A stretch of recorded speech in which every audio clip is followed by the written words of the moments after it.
கொண்டிருந்த, எப்படியாவது நாட்டை விட்டு ஊரை விட்டு விரட்ட வேண்டும் என்று பல்வேறு முயற்சிகளை பல்வேறு சூழ்ச்சிகளை செய்து கொண்டிருந்த மிகப்பெரிய எதிரியா இருந்த அபூ ஜஹல் நமக்கெல்லாம் தெரியும்.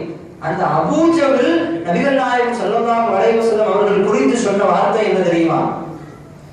ஒரு மனிதர் கேட்கிறார், அபூ ஜஹல் இது தனியாக இருக்கிற பொழுது, அபூ ஜஹலே லைஸ முனா கைரி கைருக, இங்க என்னையும் உன்னையும் தவிர வேறு யாரும் இல்லை. நபிகள் நாயகம் ஸல்லல்லாஹு அலைஹி வஸல்லம் அவர்களை எதிர்த்து கொண்டிருந்த அந்த கடுமையான தருணம், அந்த நேரத்தில் கேட்கிறார், இங்க என்னையும் உன்னையும் தவிர யாரும் இல்லை, நம்ம 2 பேரும் தான் இருக்கிறோம். யஸ்மஉ, அதாவது நாம பேசுற பேச்சை கேட்கறது யாருமே கிடையாது, நம்ம என்ன பேசுறோம்னு சொல்லி கேட்கறதுக்கு யாருமே இல்லை. இப்போ நீ சொல்லு, துக்பிர்னி அன் முஹம்மத், முஹம்மதை பற்றி நீ சொல், சாதிக்குன் ஹுவ அம் காதிபுன், அவர் உண்மையாளரா பொய்யரா,